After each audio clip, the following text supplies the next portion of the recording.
Hi students, and welcome to another HSC Chemistry video in the acidic environment unit. And this time we're going to look at acid rain.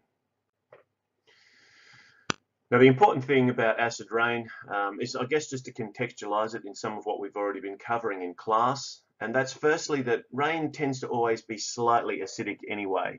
And this is a result of the presence of carbon dioxide.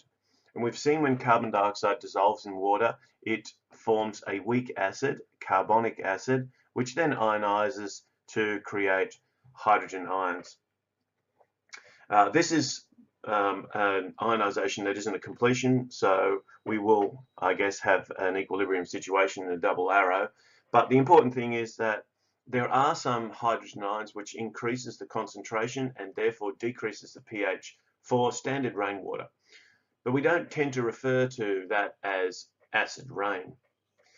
Unpolluted rainwater in Australia has a pH of between about 5 and 6. So you can see it's not neutral, it's a little below. But it has to fall much lower for it to actually be classified as acid rain. So when it's below 5, that's the consequence of one of these stronger acidic oxides, such as one of the oxides of sulfur or nitrogen. And that dissolving in the rainwater is what creates acid rain. In the Northern Hemisphere, you can get some extraordinarily low pHs, and obviously a pH of 2 is going to do some very serious damage.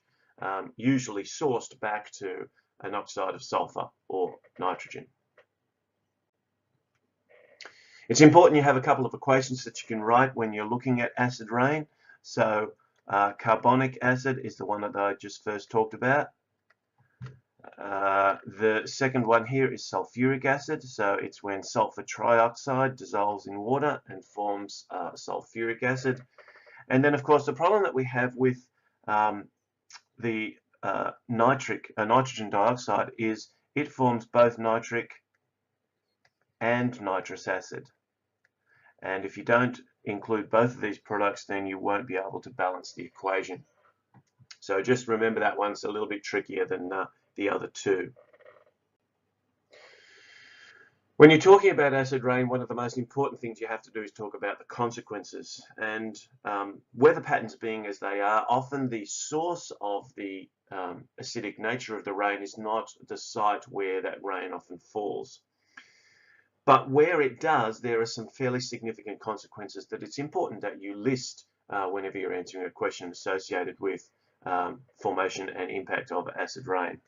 So soil pH is one of those ones. A lot of plants have particular requirements in terms of their soil pH.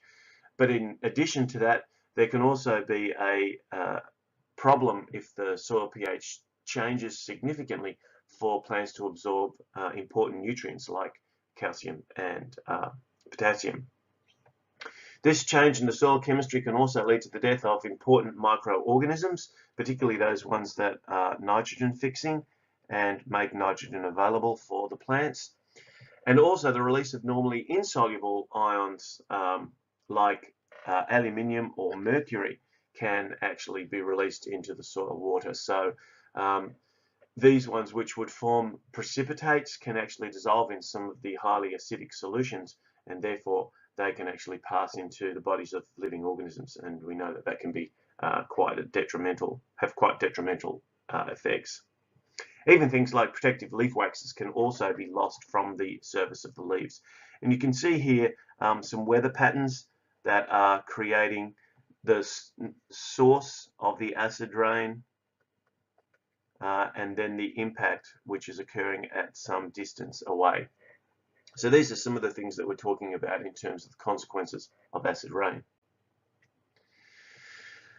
Some of the other consequences are things like the damage that can occur to any buildings that are made of carbonate structures. So concrete, mortar, limestone, marble, these are calcium carbonate bases usually.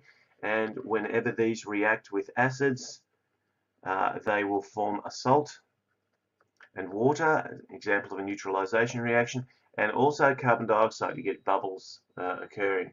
But what this does is it actually destroys the buildings or destroys the